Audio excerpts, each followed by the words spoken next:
Hello, everyone.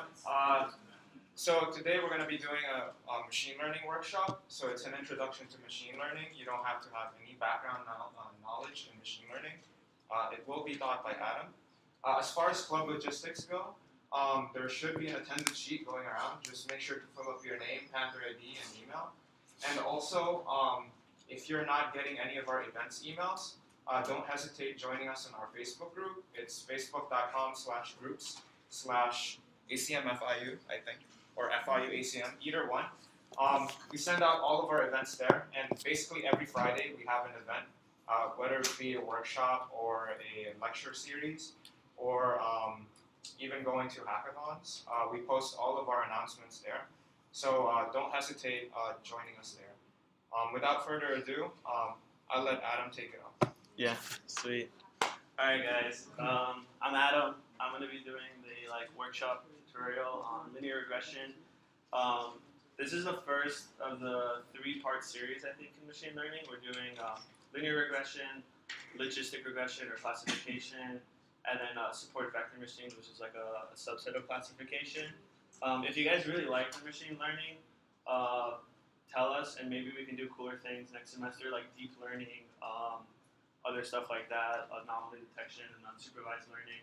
There's a lot of cool things in machine learning, and hopefully, at the end of this thing, you guys will just be more excited about it. How many people know what machine learning is, or are interested in the field, maybe once they graduate? Okay, cool. So it's a lot of people. And this is my first workshop, so I'm a little nervous, but I know some of you guys, so that's cool. So I am Adam. My name is Adam Tahoun. I'm a computer science major. I'm a junior at FIU. Currently, I work as a full stack developer for Hosting Labs, which is like a software company for just a bunch of different cruises. And this summer, I'm going to be doing my internship for Target, working for their recommender systems department. Hopefully, it hasn't been confirmed yet. Recommender systems is actually a subfield of machine learning. Maybe we can do that in the future. It's pretty big, like how you get recommended products from Amazon, or you get recommended things from Netflix. It's actually really taken off in machine learning. So, yeah. All right, and before we kind of go into linear regression and really what is machine learning, I wanted to briefly talk about why you should learn machine learning. And the first thing, which is you can make a lot of money in machine learning. So even if you're looking for a field where you want to make money and you're graduating soon, you can make a lot of money in machine learning. According to PESA, the average base market salary is $135 a year, compared to $112 for software engineers. So actually, machine learning engineers are making a little bit more than software engineers now, and that trend is actually expected to grow as we kind of go into this AI revolution, which I think is happening, and a lot of CEOs in Silicon Valley think is happening. And companies like Google, Amazon, Microsoft, they're expanding their AI, ML departments. Machine learning right now is the highest demanded skill. They did a survey from Stanford engineers, what these recruiters are looking for these undergrads from Stanford. And this was maybe 5 years ago, and machine learning was the highest demanded skill. So companies really want to know, they really want machine learning engineers. And whether you just really know a good API to work with, or you are going to go into research, it's definitely a field you should start looking into because it's growing. And yeah, here's a little picture. Google and Uber and all these companies are just plucking these professors out of their universities. And here's a little chart to show deep learning research. As papers have increased, there's been more of a corporate affiliation now with this research. So companies are now investing in ML research because they're seeing the return on the investment. And I think everyone knows kind of an example where ML or AI is impacting their lives. Yeah, so the field is growing, cool stuff is happening, cool stuff like that. So self-driving cars, employee-less grocery stores. Has anyone seen Amazon Go? Yeah, right? It's cool. I mean, it's kind of terrifying because robots are going to take over our lives, but it's kind of crazy that stuff is happening. And yeah, self-driving cars is using a lot of ML, and now things like NLP is using deep learning. Just a bunch of different fields are using deep learning, and AI and and deep learning, AI and machine learning are kind of intersecting now, and we're seeing a lot of advances in artificial intelligence coming from deep learning. And deep learning, once you learn like the basics of like linear regression and logistics regression, deep learning becomes much more easier because neural networks are kind of just like multi-layered classifiers. Yeah, so virtually every sector of industry will probably be affected by machine learning and the artificial intelligence revolution.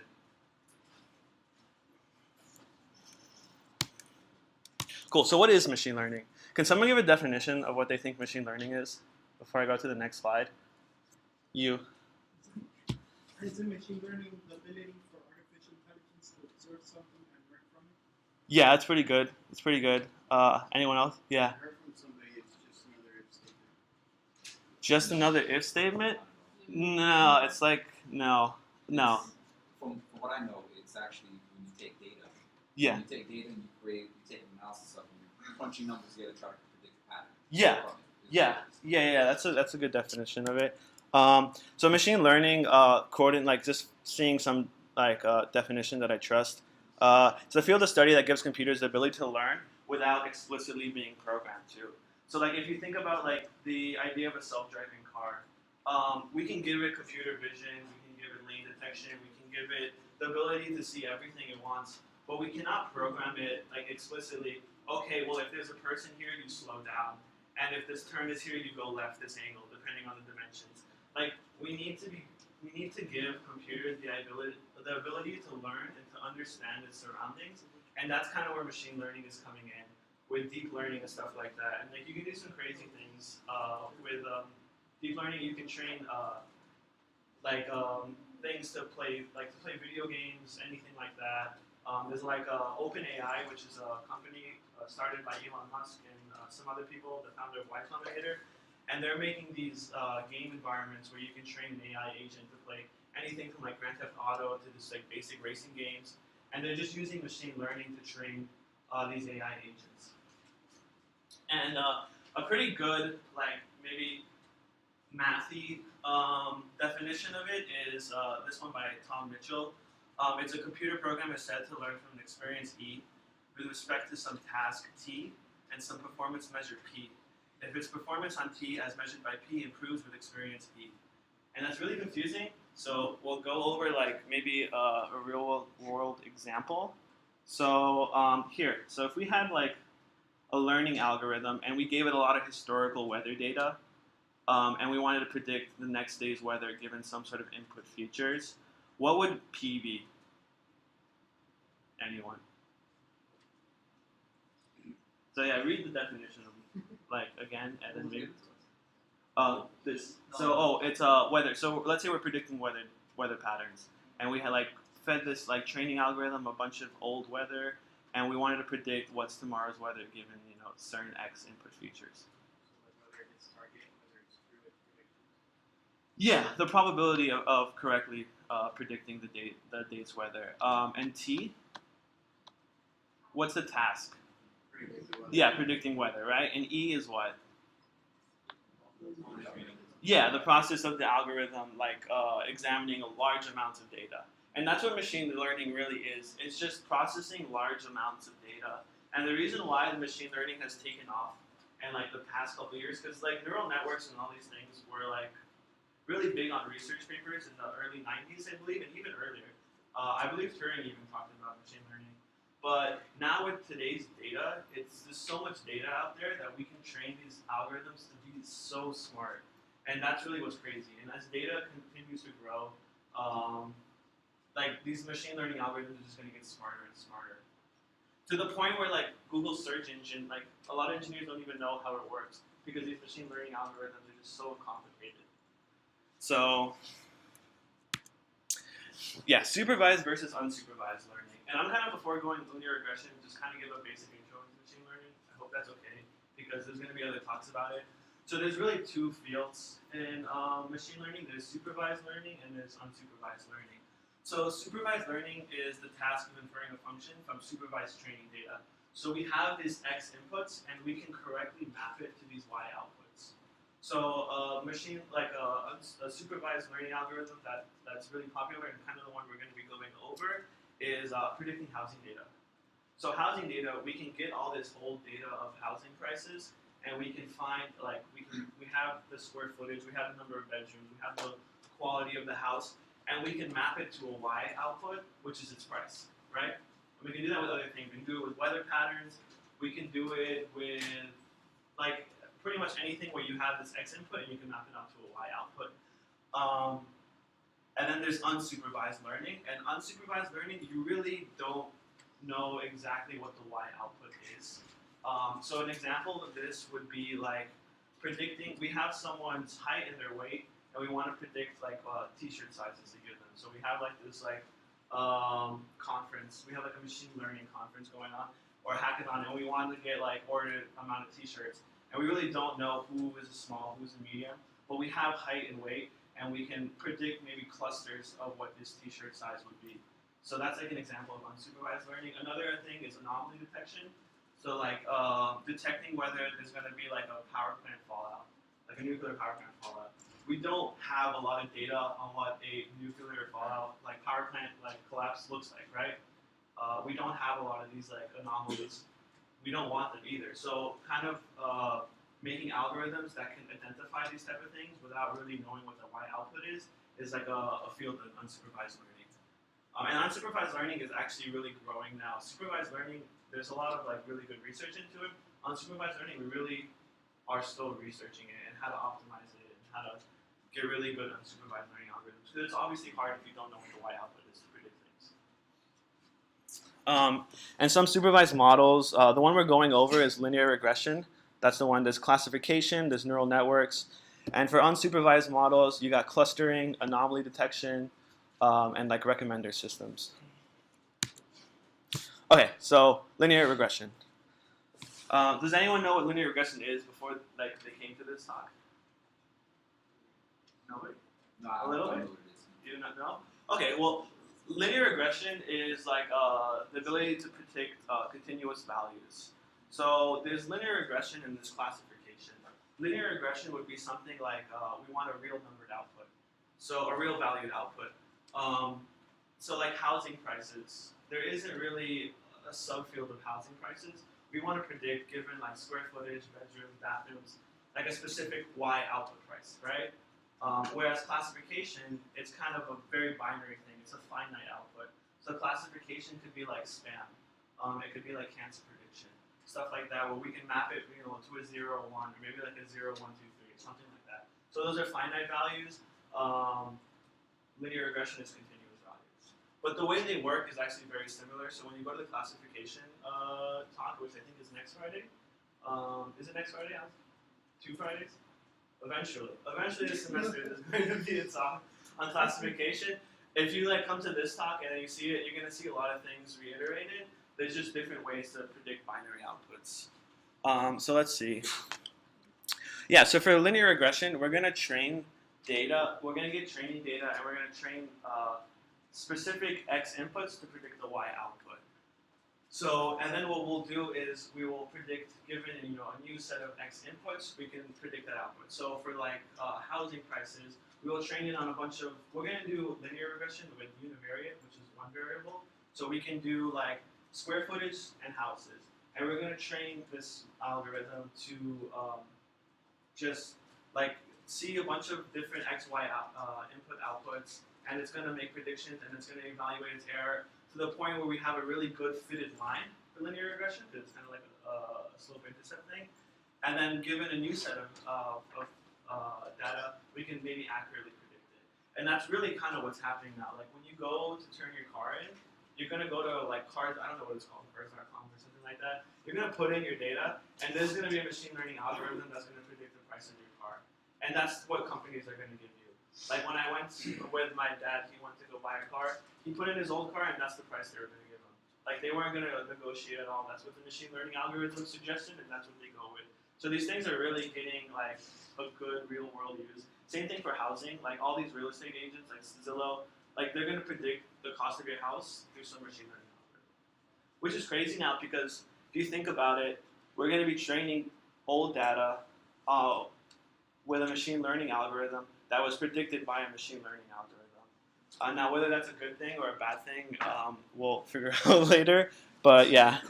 So the example I'm going to be doing a lot will be housing data. So we're going to do like kind of a square footage price type of thing.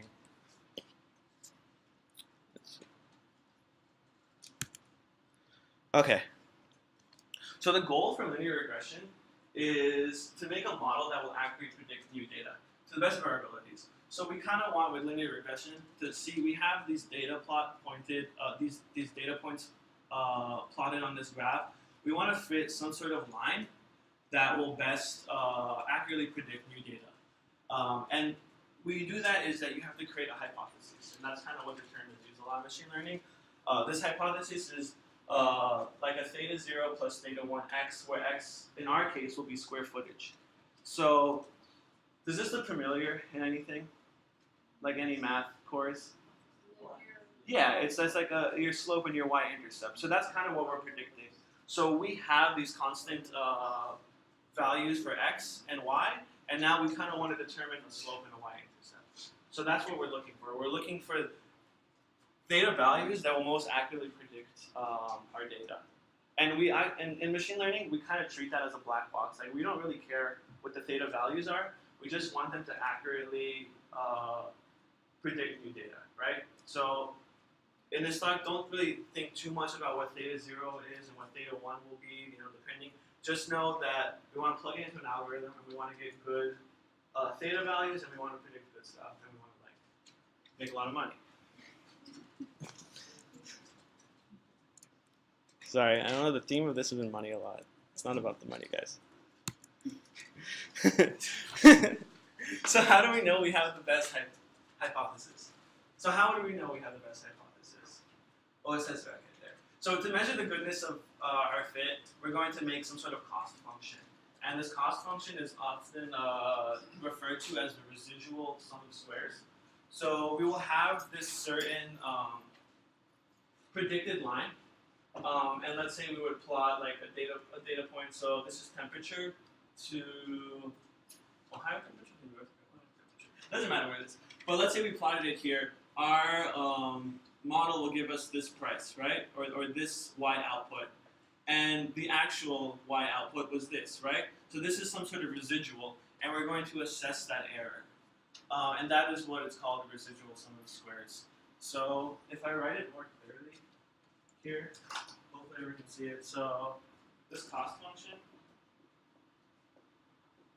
is 1 over 2m, and the 1 over 2m will make sense in a little bit, times the sum of h of theta minus y squared. So yeah, the ith example. So let me break this down for you. So this right here is our predicted prices, right? This is this line that we made with our model. So we're gonna analyze our error by just taking the predicted and subtracting it by the real y output. So what did we predict and what is the truth? And we're gonna find the difference of that error, and then you square it just because if it's like overfitting or if it's underfitting, you don't want to treat negative or positives any differently. At least for now. In other cases you can. So you square it, right? So if we guessed it and it was underpredicted, then or if it's overpredicted, it doesn't matter. We're not going to treat that any differently. So then we'll just take the sum of this error and we'll divide it by 2 over m. And the 2 is not important. It's just that we're going to take the derivative of this. But the m is that as we don't want our number of features to increase to affect the error cost, right? So if you're not dividing it by m, then if you had like 1,000 data samples, your error is going to be less than 1 million data samples, right? Does that make sense? And we don't want to have that because then we're going to get a different model with less data points, and that's not something we want. So we will divide it by m, and then the 1 over 2 is just for when we take the derivative. So does this make sense? Is there any ambiguity about this? It's pretty simple, right? Yeah. So this is pretty important in machine learning in general. Finding the cost of your model is what machine learning is all about. So you have these predictions, and you want to see how accurately you predicted based on real world outputs. So yeah, that's a cost function.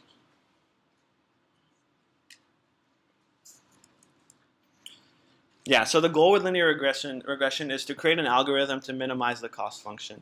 So we want some theta values that'll give us the smallest cost function. And if you look at this sort of three-dimensional chart, these are different theta 0, theta 1 output values.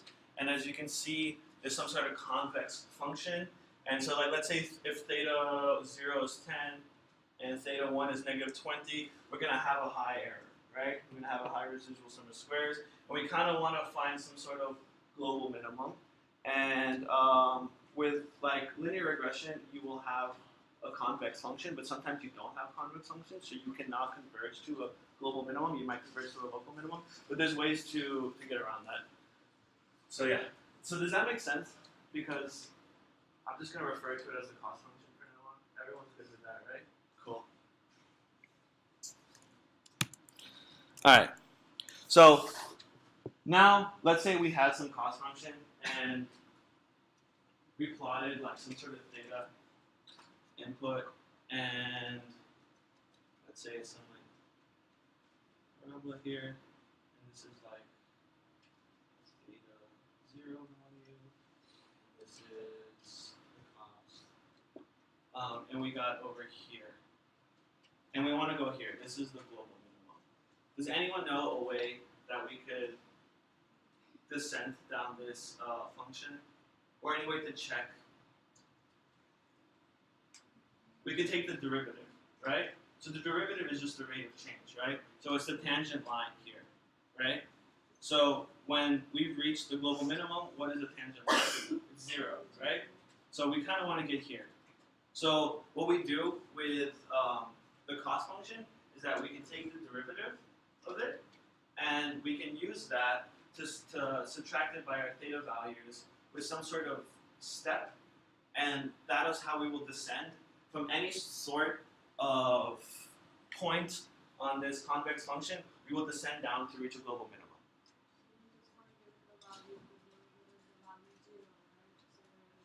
Yeah. Well, sometimes you won't get to 0, right? But yeah, we want to converge to some sort of epsilon or some sort of minimum error function. Yeah, that's the whole point of the game.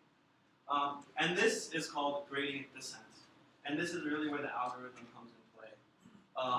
So we want to descend down this function to reach a global minimum. Cool. And yeah, so the algorithm is just to repeat until convergence, is that you take the partial derivative of the function, and you continue to do this till you've reached some sort of convergence. So, yeah, good question. Yeah, so if we looked at this, and if I wrote it out a little bit more, if I expanded it, this would be some sort of theta 0 plus theta 1 x minus y squared 1 over 2m, right? So we want to take the partial derivative of this for, let's say, theta 0. And if we can, so what we would get here is just 1 over m, right?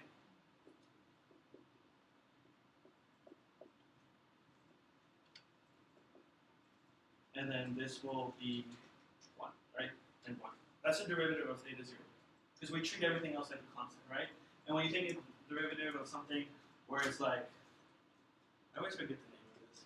Who remembers the name of this? Oscar, when you take the derivative of something to a power.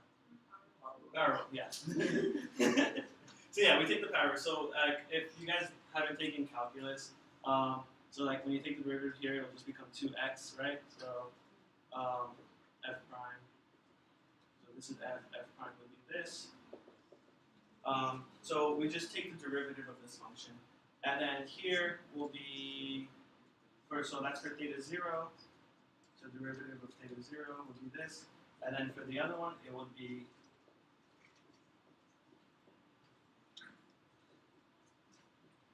times x. Cool? Does that make sense? Because this is very confusing when I first saw it. So does everyone know what, like how to take the derivative of a function? Right, remember from calculus? I never showed up to calculus. So Can I ask a question about the data? yeah. So, do the data correspond to the features that you're giving?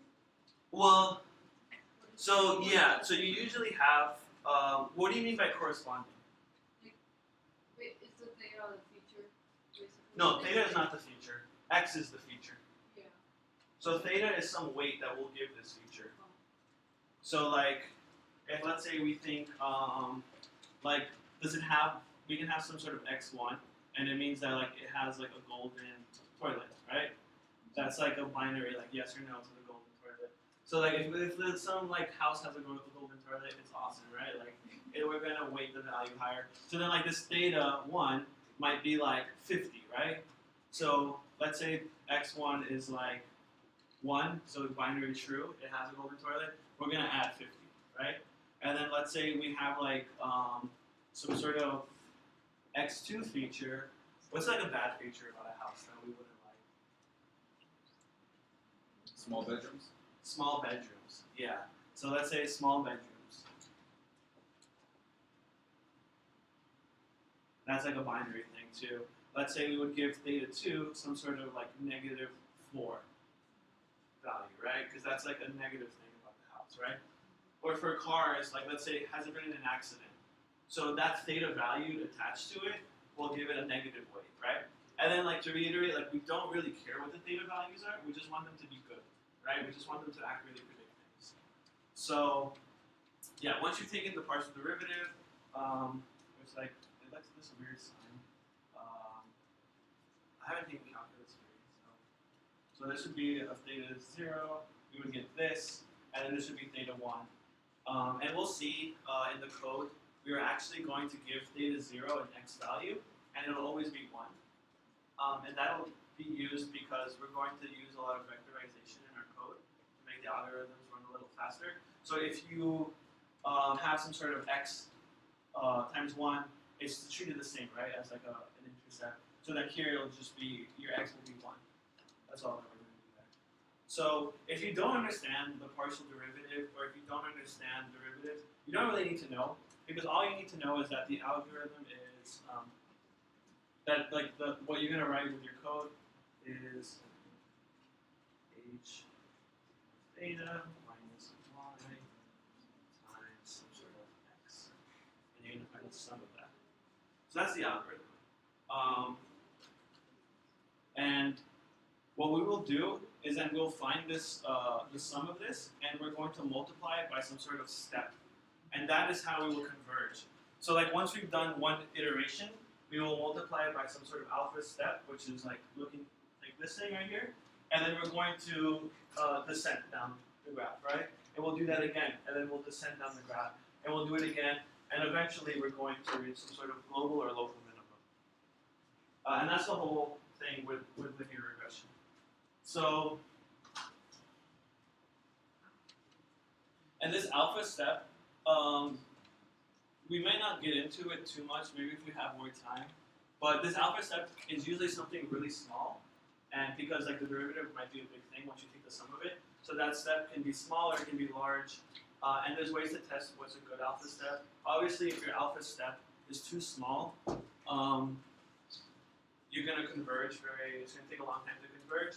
And if your alpha step is too big, you can run into this problem where you're converging down some function.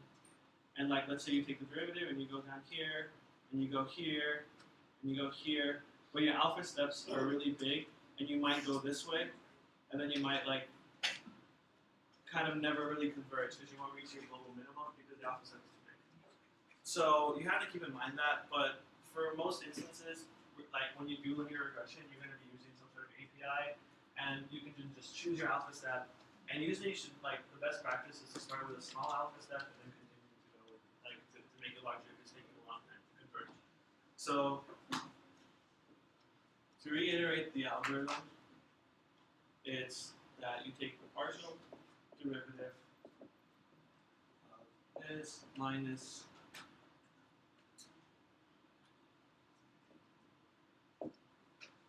of the cost function.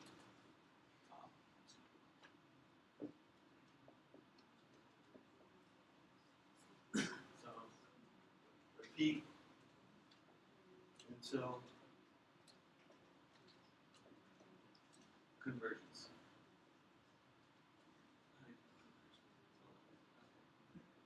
So this is the algorithm. It's a pretty simple algorithm, right? It's not that hard. Does anyone have questions with this algorithm? Is it clear to everyone? Does it make sense? Like you're basically changing up the weights. Yeah. Yeah, you're basically, every time you iterate through it, you're going to give the theta values a new weight that'll more accurately predict your model. So instead of like the regular time, or it's the same? No, it's the same data set. So like if we started with like maybe I have a actually I'll just draw it. If we started with, let's say, some sort of like data points, and we were doing this house thing, and we had square footage, and we had price, and we just plotted it, right? So there's some linear trend, right? Maybe there's like a big one. And let's say we start with like some 0, 0 data values. We're gonna get like a line like this, right? So then when we assess our errors, there's going to be a lot of residual, right?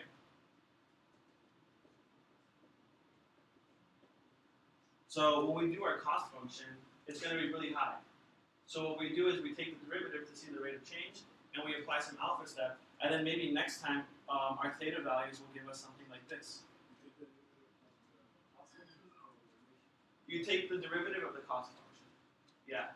At every, depending on how many, you take a partial derivative, depending on how many theta values you have. So if you have 2 theta values, you'll take the derivative of theta 0, and then so you treat everything else like a constant, and then you'll take the derivative of theta 1, and you treat everything like a constant. That's the way that partial derivatives work. But the way it kind of turns out with linear regression and like a lot of things in machine learning is that like it doesn't change no matter what value you take. So the gradient descent, the function, will just look like this.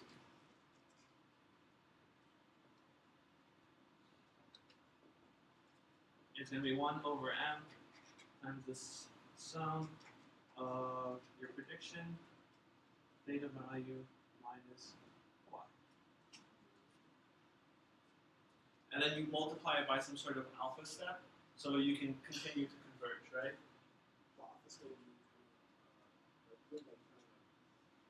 Yeah, pretty much, yeah. So if you had a big alpha step, this line might like shoot up like, you know, like a hole in one type of thing. But then if your alpha thing like is too big, you might kind of go like this, and then you're like, oh, I like missed the trend. Then you go like this, and you miss the trend. So you want to start with maybe the smaller alpha, and then you can continue to grow with that step.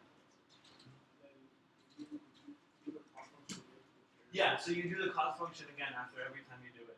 So you iterate through it, and you do this simultaneously. You don't take, you'll take the derivative of this, and then you'll take the derivative of the next one, but you don't use this derivative yet. You don't use this theta value yet. You can, but it's not good practice. You use the old theta value, and then you apply it to your cost function, and then you do it again, and you just repeat until convergence. And your convergence is kind of up for debate. There's different ways you can do conversion. You can just like iterate this, let's say like 10,000 times and see what happens. You can give it some sort of epsilon, where you like repeat until error is smaller than this epsilon. Or you can maybe even just like subtract the difference and say, well, my error function hasn't changed that much. It's like changed like 0.01%. So I think we've reached the global minimum.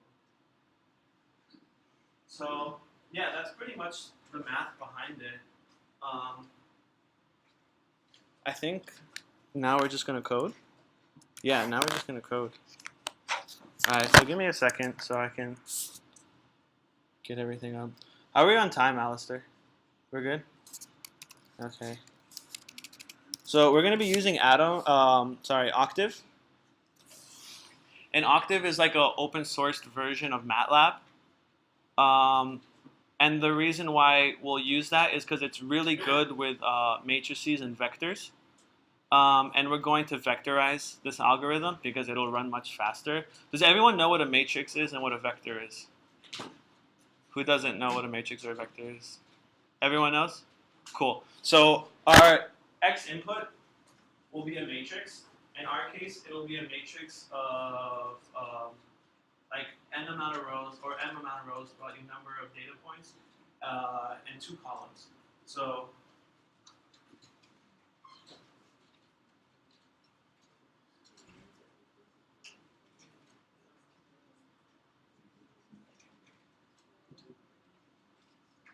for housing data, we would have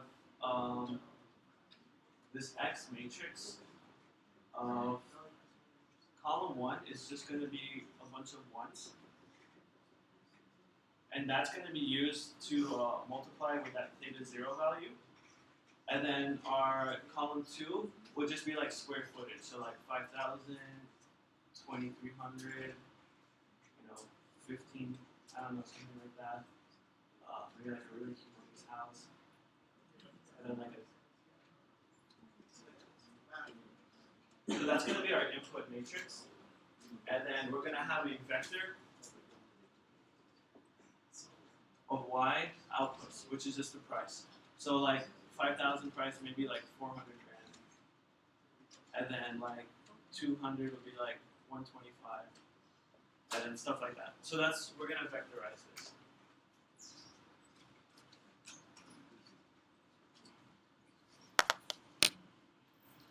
Okay. So I did a lot of like plotting things and stuff like that. And let's just run this.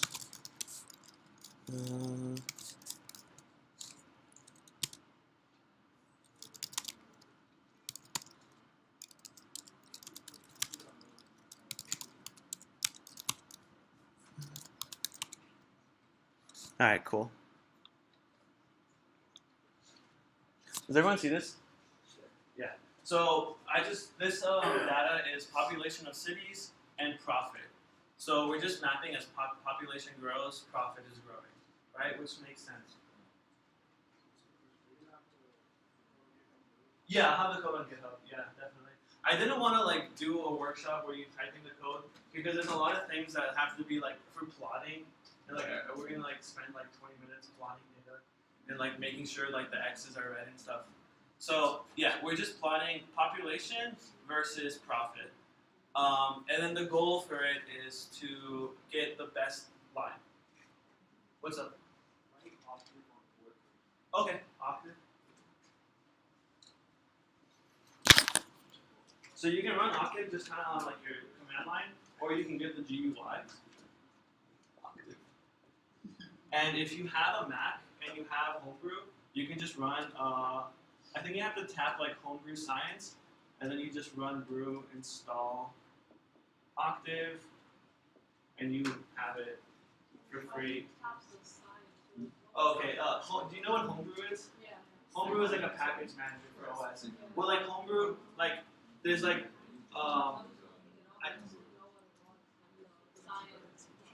yeah, you just have to like tap that. I don't know, maybe someone else. Yeah, it's like a folder you go into. You're almost like changing the directory into that folder. Yeah. Mm-hmm. And if like you just like Google how to install Octave, it'll like tell you what the command lines are, and then you just run it into your database. Cool. Yeah, and I'll have this on my GitHub. My GitHub is just github.com/Tahoun. And then there's this directory called Cadence, which is a functional machine learning library I'm working on right now. Yeah, can you write the Bigger? Yeah.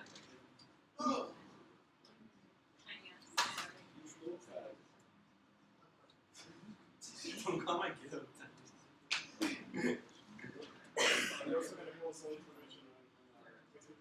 Yeah, I will. I'll post it on Facebook. Sweet. And this is actually coming from a Stanford course on Coursera that I took. It's actually a pretty good course for like an intro to machine learning. I highly recommend it. And I have like almost all of the algorithms from there up there, and like there's corresponding like PDF like homework file. So like if you ever like want to look into it, and you can just do a bunch of different algorithms. There's like neural networks. There's handwriting recognition. There's like anomaly detection. There's like a whole bunch of cool stuff. So yeah, and then just go to Cadence because there's like a little folder there called Coursera, and that's like all the things are. But you just kind of have to clone this repo, and you'll have like all these algorithms. Because I haven't started on the machine learning. All right, so let's go.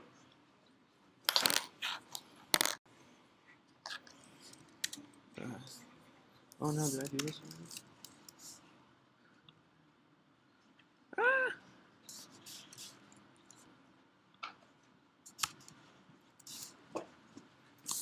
What's up? Increase your font size. Oh. Cool. Yeah. And then I guess this. Let's increase this one too. Okay. Yeah. Cool. Thanks. All right. So we plotted our data points, and now we want to compute the cost, right? Which is the cost function. So maybe I can print out what okay.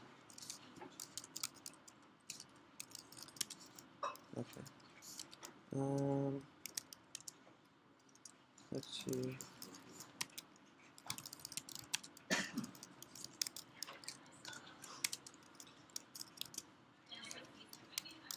So Octave is just pretty much like a matrix like oriented programming language. So you can do a lot of cool things. Like you can make just a matrix really easy. So like if I wanted to make like a 4x2 matrix, you would just do it like that, or like a vector.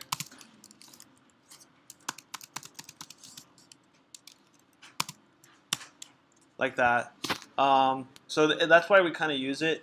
It's used a lot as like a prototype language. And then what you can do is then like once you've done your prototype, you can then like implement it in like Python or C++ or C. Python and C++ are the biggest languages for machine learning. Python is more like a prototyping still, and then C++ is like used a lot in the industry because it's just faster. So let's see. So I'm going to run example. Oh no.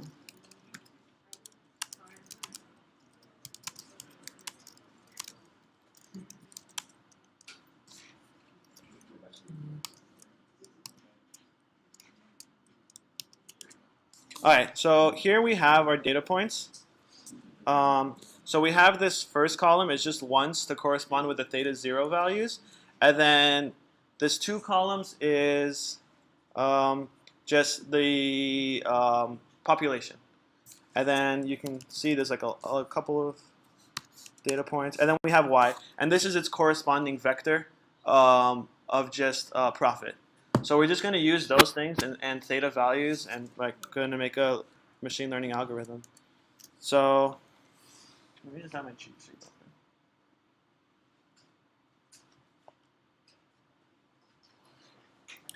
So the first thing we want to do is, well, what is the first thing we want to do when we're computing the cost function? We want to get our predictions, right? Our y predictions. So we're just going to multiply theta 0 and theta 1 are initialized to some random number. And we're going to just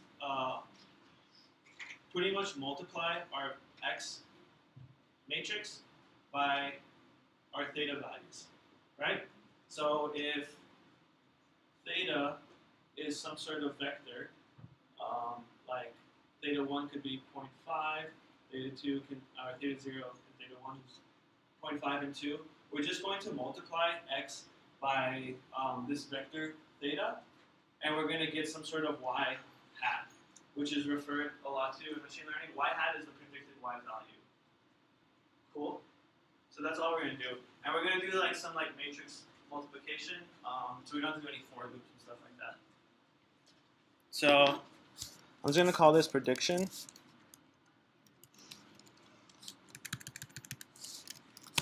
And that's going to be equal to x times theta. And let's say I can probably just run this and see what happens. Maybe it'll... Yeah, so it predicted zeros, right? Because our theta values are 0. So whatever, every row is just going to be 0. So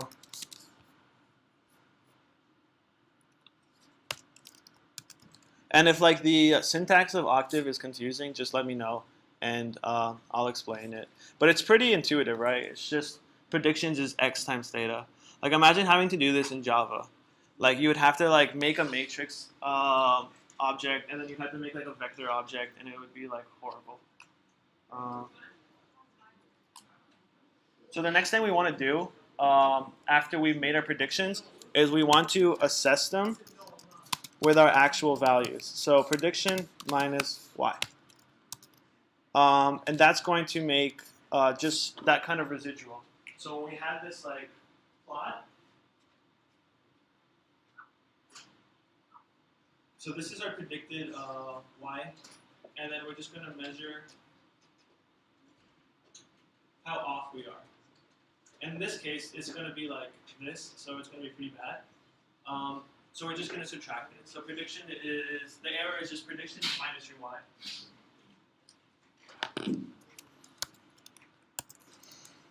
Let me run it and see if I can get...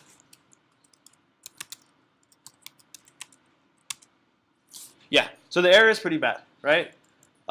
We pretty much didn't predict anything close. There is no like 0 or small number, I guess. Yeah, nothing. And now what we're going to do is we're going to square it. And the reason why we square it is like how we said it again. If we over-predicted or if we under-predicted, we don't care. We just want to assess the error. So we're not taking overfitting or underfitting in consideration. So call it squared error. It's just error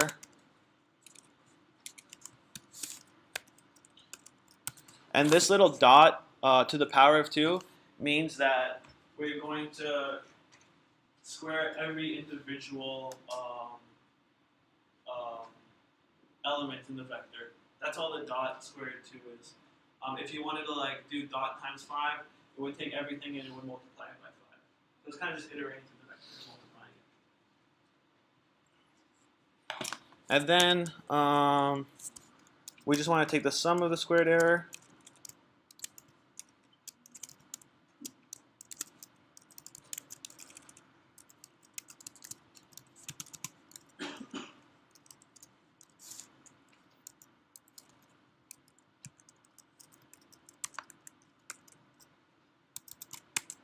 And that's just now we're just adding all these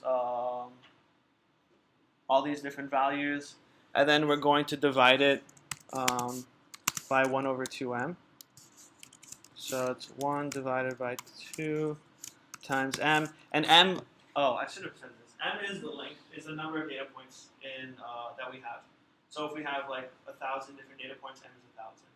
And like the reason why we do that again is because if we grow the number of training samples we have, we don't want it to affect our error, right? Because more data and machine learning is better. So that's why we divide it by m. We kind of normalize the function. Times sum of squared error. All right. So now if we run this, should get 32. Yeah. Oh wait, we didn't get 32. What did I do wrong? Oh, this is why.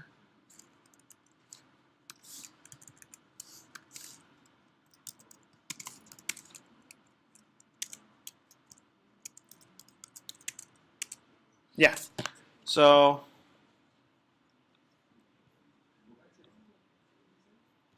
it just says the compute cost as the first iteration is 32.07. So that's the error. Once we've do you guys see it? Is it okay? It's big. Yeah.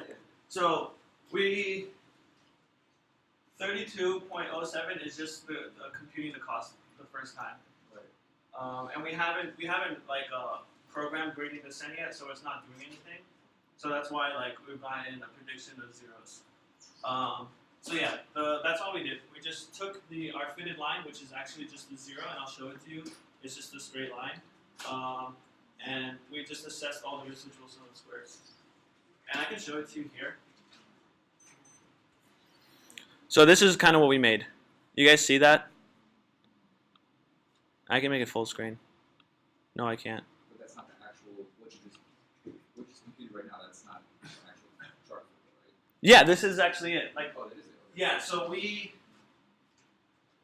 our theta values are 0, right? Right. So this is the line that it predicted. It's just the slope, it's just this. So f of x is 0 plus 0 times x, right? So it's just going to predict this straight line across 0, and it's going to be like a huge amount of error, right? Once you do the residual squares. And we divide that by m, that's why it's 32. It's not like 50 million or whatever. Yeah. And then here we have our own little 3D plot of the theta values, and it is a convex function. So we kind of want to get to this little center right here, right? And this over here is a contour plot, which you might see in like Cal 3, I believe. And let me just wait for it to. I feel like this is a very intuitive way to see it. So like our x is right here. This is our theta value. This is how accurate it is. And this is the global minimum. So we want to descend here. That's what we want. We want some sort of theta value, which is 0 and 0 right now. And it's actually not that off, right? Like, sometimes you'll start here, and we're going to descend into the global minimum. And that's the best thing we can do with this fitted line and these inputs. So now we're going to write the gradient descent algorithm. Is this making sense? A little bit, yeah. I mean, there's certain things I don't understand, but What? I can't get the gist of it. Okay. Is there anything like really like out there that no one understands? No. Yeah.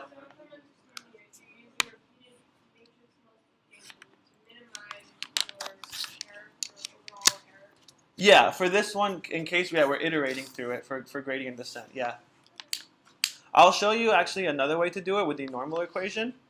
And there's also like simple linear regression, which is actually a formula to plug in. But this is the best, I think, to learn first off in machine learning, because once you get to neural networks and once you get to other things like clustering algorithms, you're going to be using gradient descent. And it's very intuitive to understand, I think.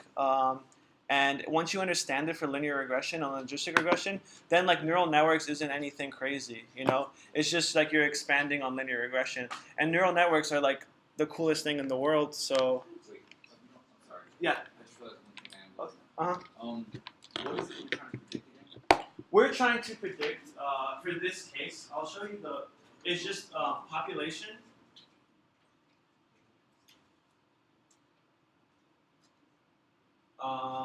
Population of cities and the city's profit. Okay, cool. Yeah. Like the profit that the city makes. Oh, okay. It's just like an example. I found good data on it, and it was. Yeah, no, it's yeah. The other one actually we're gonna do is on housing, and it has multiple variables. Okay. So yeah, so let's do the gradient descent algorithm. So yeah, this little guy is right over here. This is our little convex function. So let's do the gradient descent algorithm. And what's cool here is that if you compute the cost with a univariate linear regression and you do it in a vectorized way, if you do it for any number of features, it'll be the same algorithm. So when you're computing a cost of a multiple variable linear regression, if you do it vectorized, it doesn't matter. You can use it on single variable or multiple variable linear regression, which is cool. So then the gradient descent. So this right here is just going to iterate the number of times that we want it to iterate. So in this case, we made 1,000 iterations.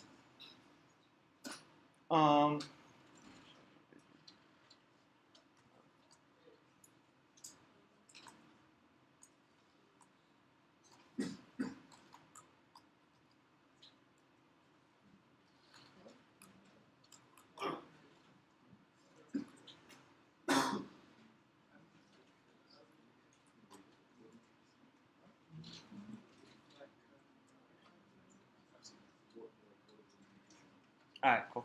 And the gradient descent algorithm, again, is just the partial derivative times some sort of alpha step.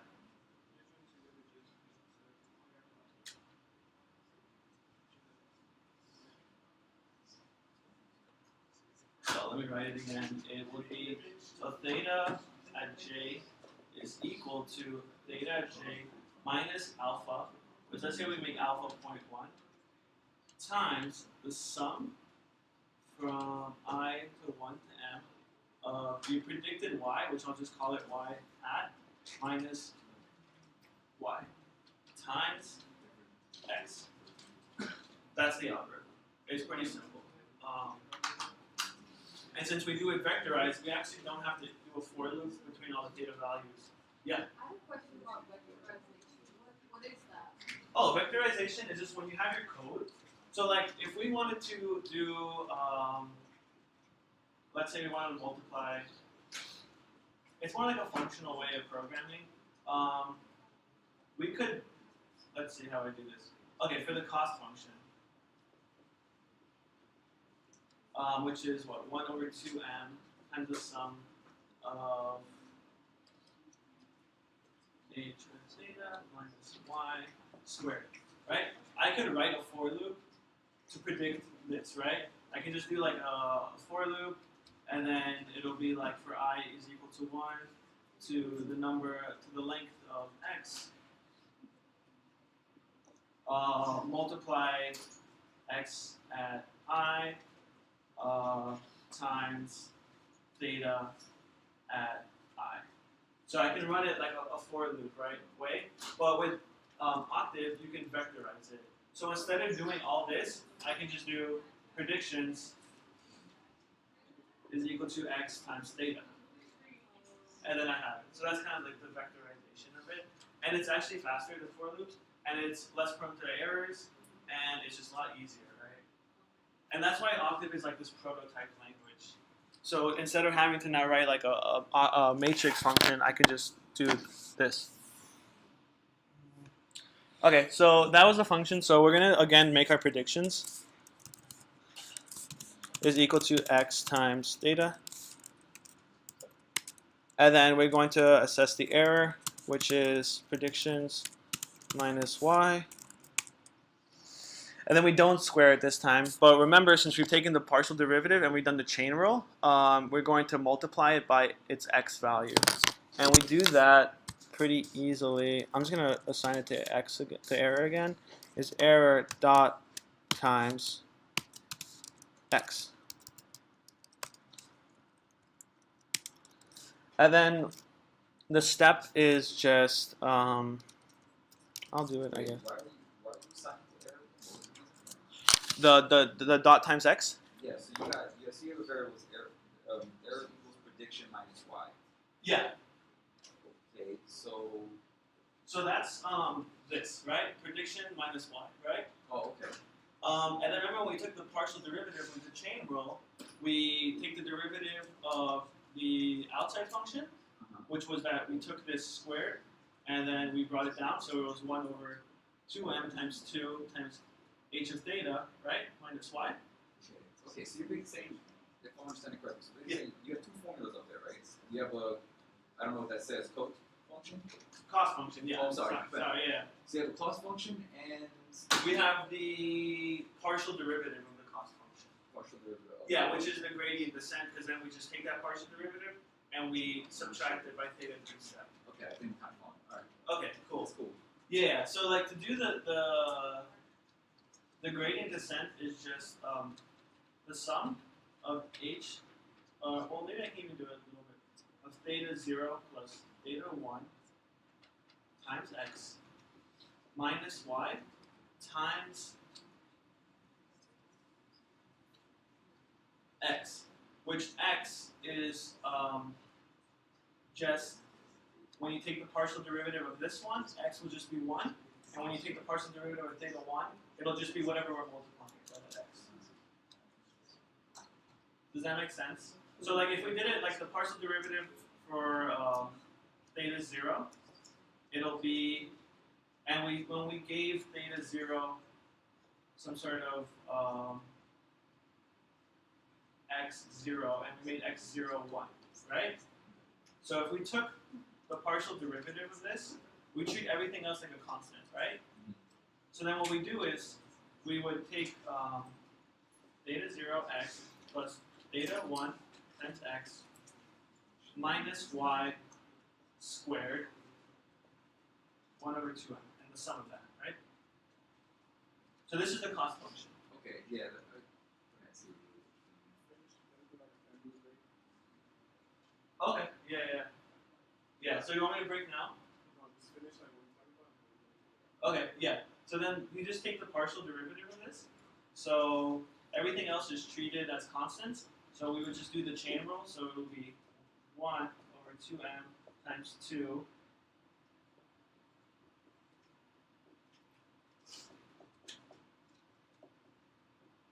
times the derivative of this, which is just x0. And then we'll do that for x1, and that'll just be the same thing with x1. Kind of make sense? Yeah.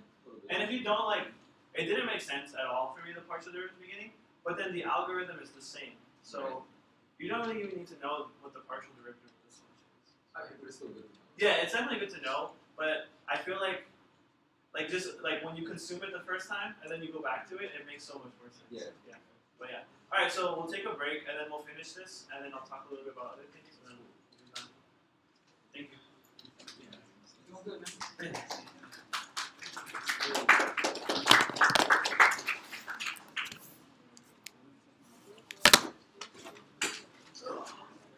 We're going to take a 5-minute break, but No break.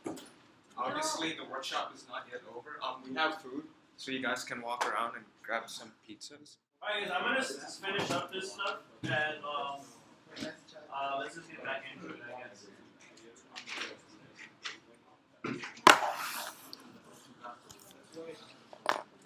Okay. So to reestablish what we were doing, we just took the prediction, we subtracted the prediction by its actual output, and we did kind of like an iterative multiplication with error and the matrix X. So now we're actually going to get this error now has become a matrix. And it's like it's a m by 2 matrix now. So we kind of have established this of x0, the partial derivative for theta 0, and the partial derivative for theta 1. And then we're just going to take a sum of it and subtract it by our theta values. So all we have to do is take the sum of the error, and we'll just call it sum S.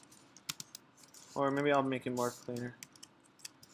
Sum of error is equal to sum error,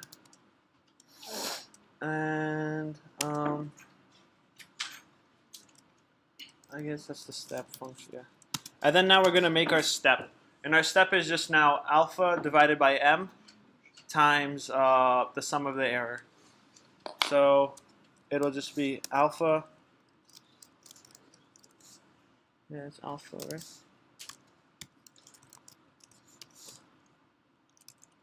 And we're going to also do this iteratively for everything in the sum of the error. So we're going to do top times sum of error. And then last thing we do is, well, there's 2 more things, but the last thing we do for gradient descent is we take theta minus our step value, and then we're going to save that since. So J history. So I made another thing called J history, and J history then just computes the cost after every iteration. So J history is iter.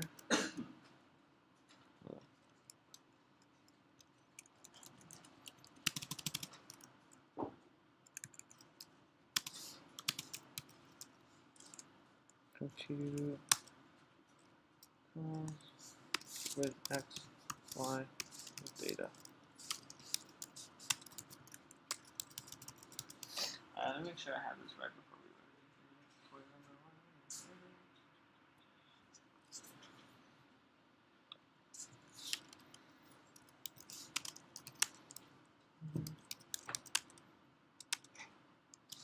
Oh no, I got an error.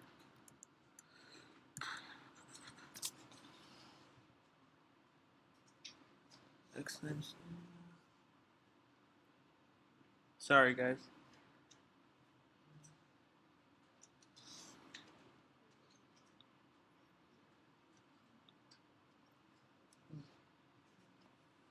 Oh, that's why. This has to be transposed. Let's see if this works. Yeah, awesome.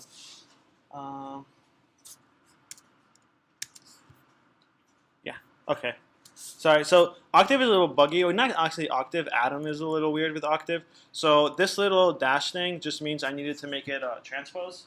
And if you guys have taken linear algebra or anything like that, a transpose is just you take, for like a matrix, I rows, j columns, it just becomes j rows and I columns.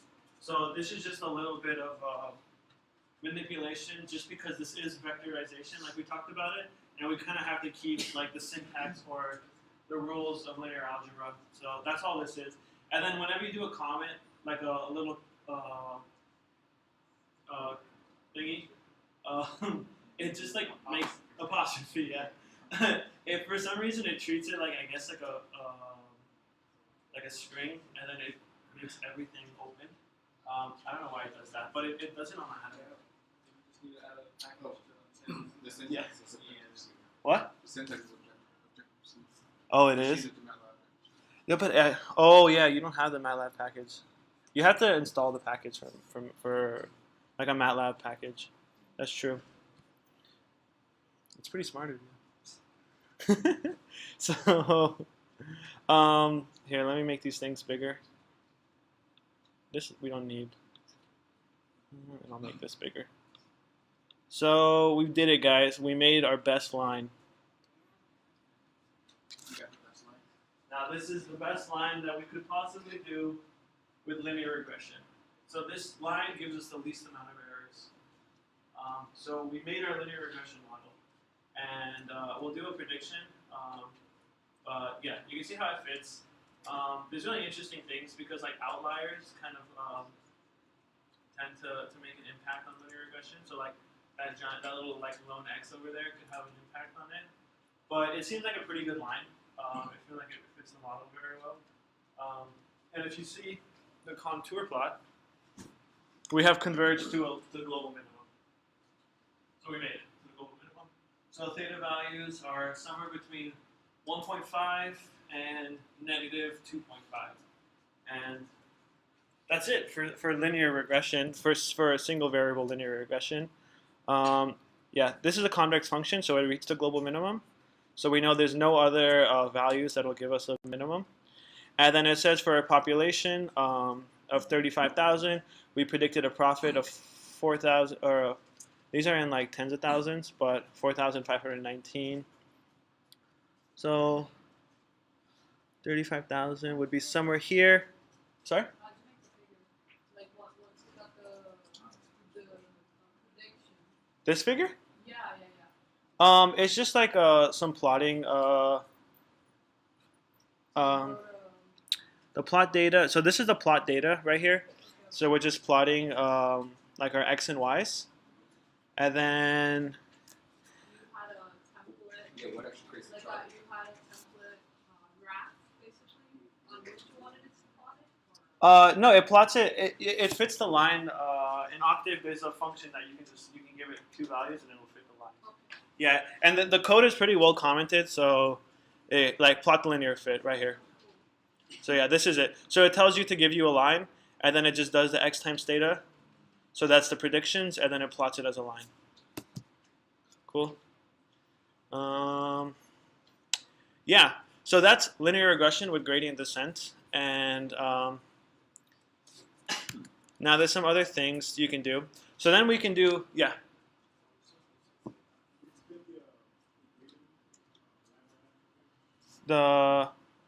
This line right here?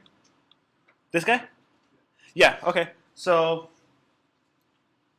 what we first do is we make our predictions, right? And our predictions is just our input features times our theta values, right? And then we just we find the residual. So we subtract our predictions, which is our y hat, our predicted y hat, minus the true value of y, right? And then we multiply error by the x inputs, and that is because when we take the partial derivative and we apply the chain rule, we take the derivative of the outside function, and then we take the derivative of the inside function. So what happens is then like you take that little x that's being multiplied with the theta value, and you're multiplying it by that x. So that's what it's doing here. It's just taking its error, which is this, right here, and it's multiplying it by the x. And then once we've done that, we take the sum of it, and then we just apply that step. And that step is the alpha divided, the alpha is the step that we're giving. So I think right now it's set to 0.1. So there's small steps. And then we divide it by n. Sorry? M is the number of training data points we have. And then we just subtract theta by that step. So all we did here was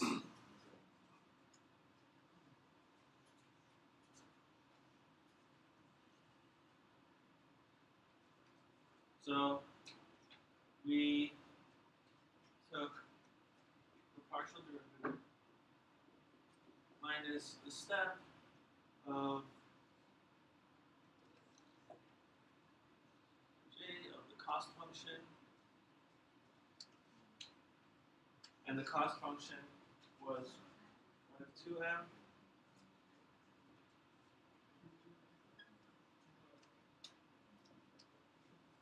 squared, and then when we take the derivative of this, we will get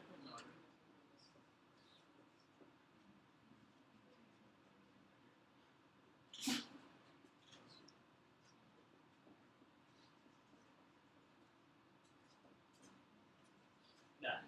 So this is the gradient descent algorithm, this is our cost function. And then we just subtract the gradient descent with that alpha step, and that's kind of what we're doing here. And this is all like vectorized, so it makes it a lot cleaner. But we're just kind of following some like linear algebra rules to make the code more efficient and just a little bit cleaner. Instead of seeing like, if we would do this in like, I guess like with for loops in a non-functional way, it would just be like 25 for loops going on right now. So I just want to make sure I'm So you're coding like the gradient descent formula from here. yeah, this is just this right here is exactly this. Okay. Yeah, which is just the derivative of this, and this is just the cost function. Okay. Okay. So are you able to pull the cost functions? Like what's the meaning behind coding this?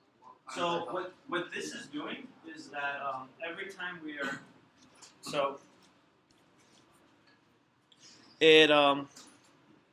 back to this contour plot. We were here with 0 and 0, right? And this is like a contour plot of the cost function. So here we have a high error. Here we have the global minimum, the lowest error we can imaginably have. So when we take the gradient, we change the theta values. So we change the theta values, then we measure the cost function, and that cost function can maybe go this way.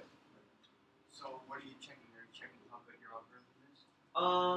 The cost function checks how accurate it is. The gradient takes a derivative, which is the rate of change. So it finds like the tangent line and How multiplies. quickly you're moving towards Yeah, and then you multiply it by some sort of step number, so it's gonna step in the right direction. So like if you have like a plot, if you have like a function, and we apply like this, if you're right here, the tangent line would be this, Right. and then you're subtracting it by alpha by whatever this number is, and then we're gonna go this way, Yeah. right? And then here, we would go this way, and we kind of converge to the middle. But like what I wanted to ask you was sort of like more of a high level question. Like is this something that already comes coded and that now we're understanding, or is it something we code for a certain purpose? Well, no, this is just the general gradient descent code.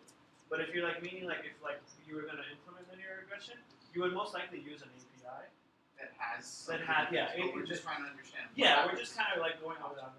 Yeah, there's a lot of, it kind of depends with machine learning what you want to do. If you want to like, it's a very new topic, so there's a lot of research The things that you research can you do. would apply. And then there's applications.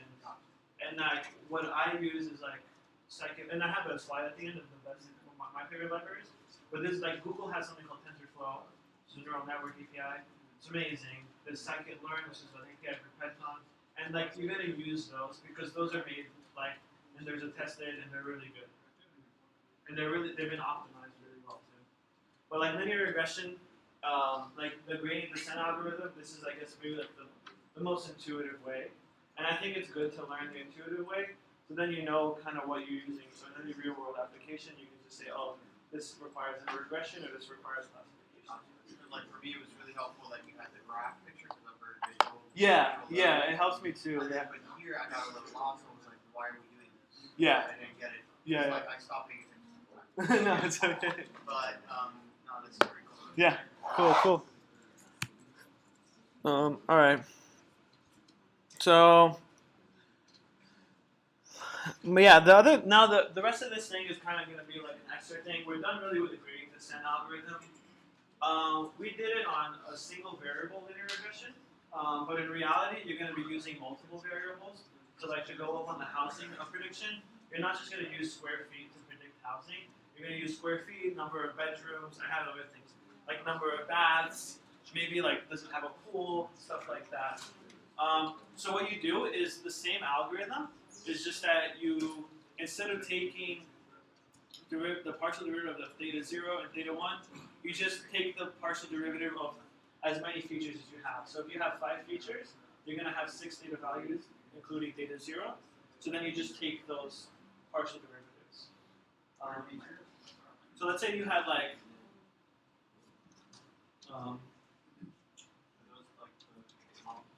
yeah, the features are like whatever inputs you're using. Okay. So like we can have like, we have theta 0, which is our y-intercept, and so we'll just multiply that by like 1, right?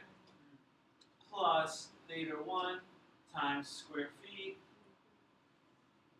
plus like theta 2 times number of baths, you know, and then so on, as many things as you want, right? And then most likely, well, pretty much anytime you have a real world application for linear regression, you're gonna have like, maybe even like tens of thousands of input features. So yeah, that's all multiple variable is. To get more accurate predictions, you know, you commonly use multiple input features. And that's just pretty much the new hypothesis.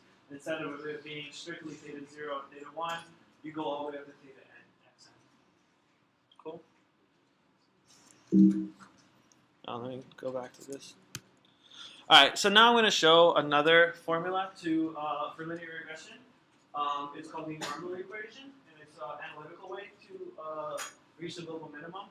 So like, if you wanted to reach the global minimum, you can just derive it and set it to 0, right?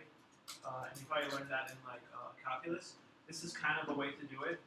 And so the normal equation is x transpose times x in x, and then you take the inverse of that, you multiply it by x transpose, and then you multiply it by the y vector.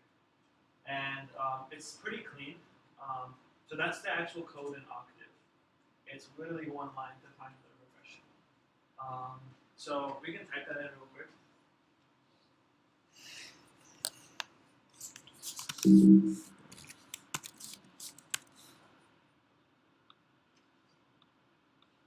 So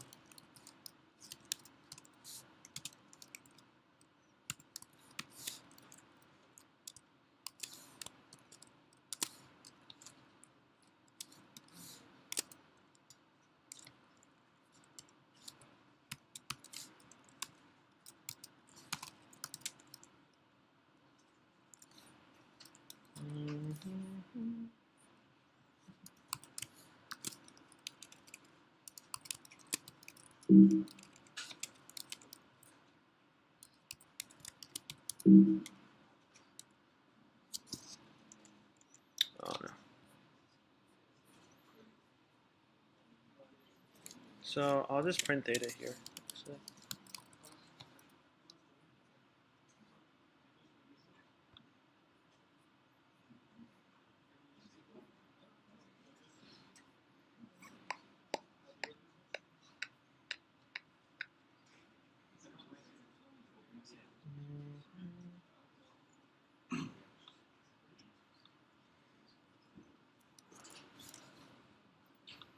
So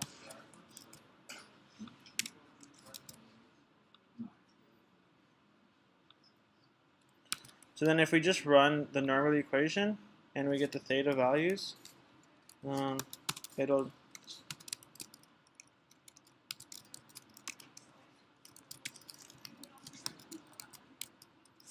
actually no, we don't need that.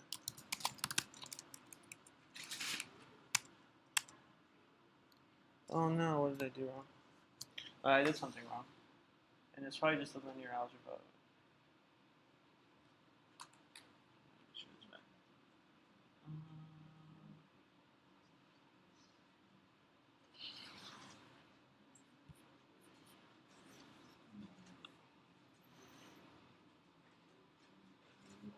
Oh.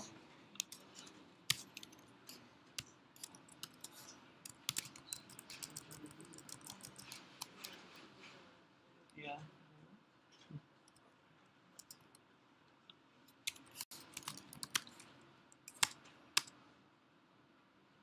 Yeah.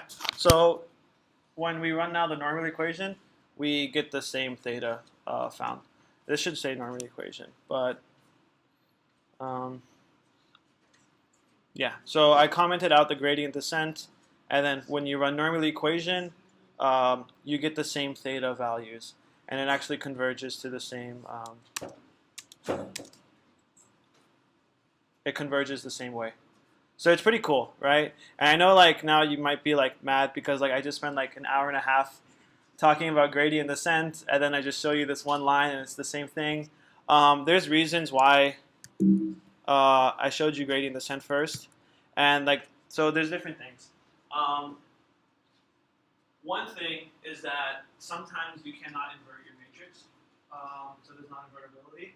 And a lot of the times with non-linear regression, there is no closed form solution, so normal equation won't work. And normal equation is pretty slow. It's the order of O of n cubed. So when your features are less than 10,000, you could use normal equation if you can invert the matrix, and if there is a closed form solution. If features are large and it's greater than 10,000, then you would use gradient descent. And it is easier to implement, and I know right now it's not easier because there was just like one line, but that's because like Octave takes care of your inverse and all that stuff, where like in C you would have to like define the inverse of a matrix and stuff like that.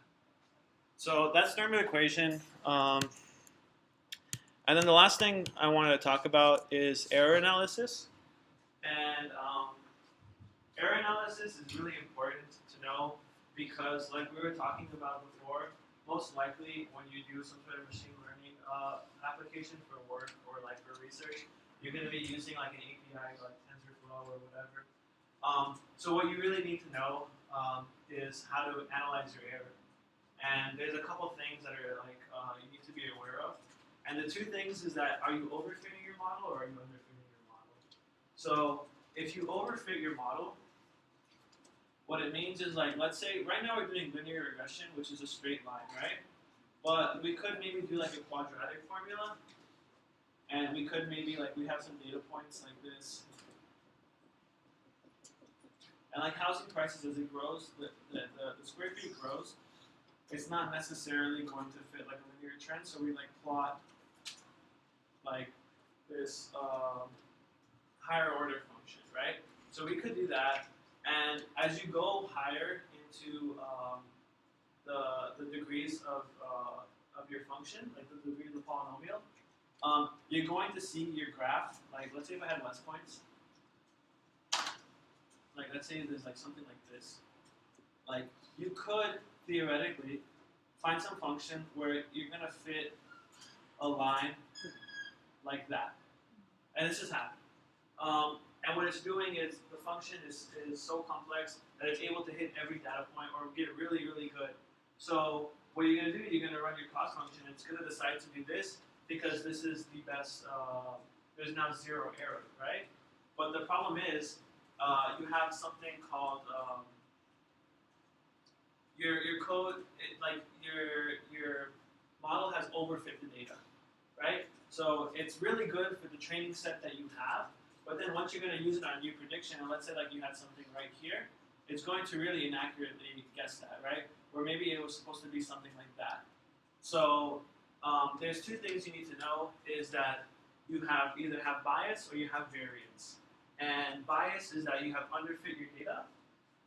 So like something like this is maybe like a higher order polynomial, and it fits into a straight line. Even if you put like a straight line here, it's pretty inaccurate. And the way to address that is that you can add more features, or you can implement a higher order function. So instead of doing a linear, you can do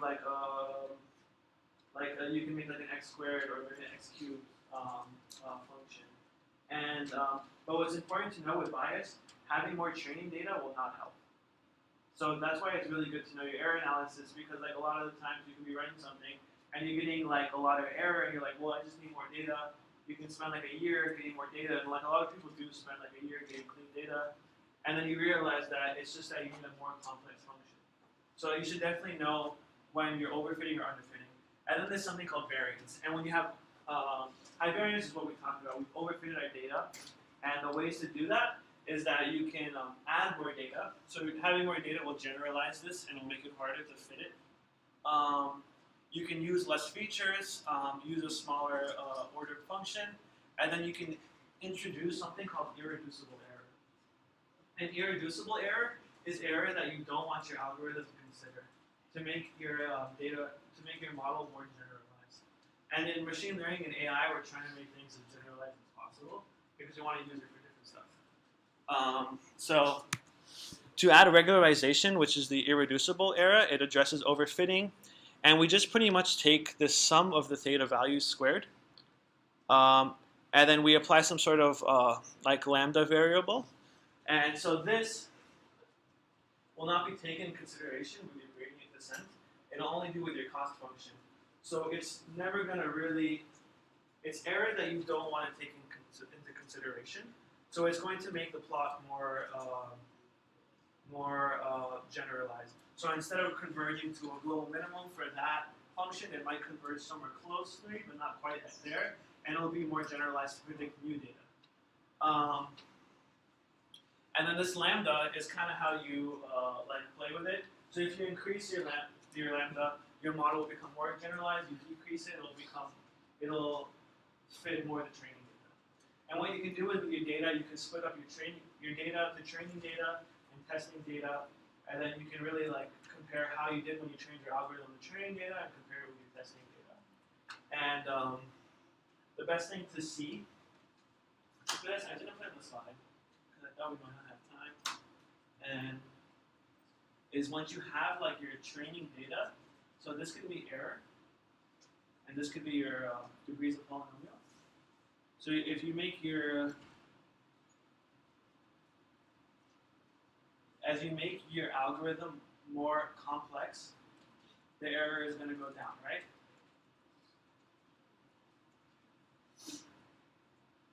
But what happens is as you go higher order, so this could be our training data.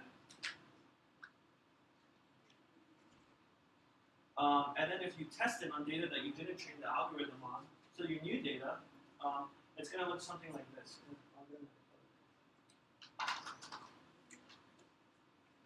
Like this. So it's going to reach that global minimum, and then as you make it more complex, it's going to overfit your data, and then there's going to be more error on the testing data.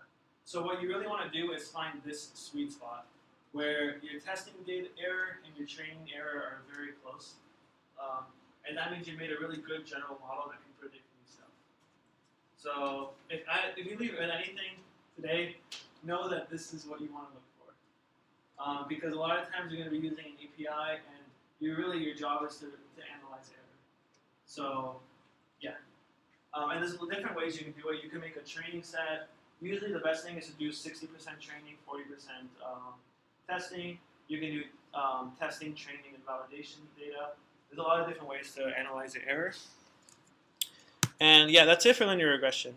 And the last thing I wanted to talk about was I think the best libraries for machine learning and things that you can go ahead and install and run your own stuff. TensorFlow is being developed by Google right now, and it does a bunch of different things. In machine learning, more specifically, it does really good algorithms on neural networks, and there's a lot of cool things you can do, like convolutional neural networks, recurrent neural networks. So that's a really good API to know. There's scikit-learn, which is machine learning for Python, and that has a lot of these basic things like linear regression, classification, clustering. Then there's Keras, which is a neural networks library, and yeah, you can run it with TensorFlow. And Keras is actually pretty simple, where TensorFlow is a little bit more complex. And then there's Turi, which is was recently called GraphLab, and it was actually just purchased by Apple. And Turi has everything. Turi has like linear regression, logistic regression, like all the good stuff. And you can apply. The only thing is that Turi costs money to have. It's not a free API. But you can do an academic, and like you sign up like saying you're a student at FIU, and they'll give you like a free subscription. Yeah. How is libSVM What? add-on? Like, how is libSVM? libSVM. SVM. I guess that's a support vector machine library. I've never worked with it. There's going to be a talk on support vector machines this semester, and maybe whoever's. Early on? What do you mean? Or will it be like towards the end of the semester? I don't know. You know what? No. There's on the lab, the undergrad lab. There's like a whole schedule with all this stuff there. But yeah, so that's it for the talk. I hope you guys learned something. Yeah, machine learning is awesome. Yeah, any questions? Huh? Yeah, we're gonna post all the. Yeah, we'll post everything later. No problem. It's fun.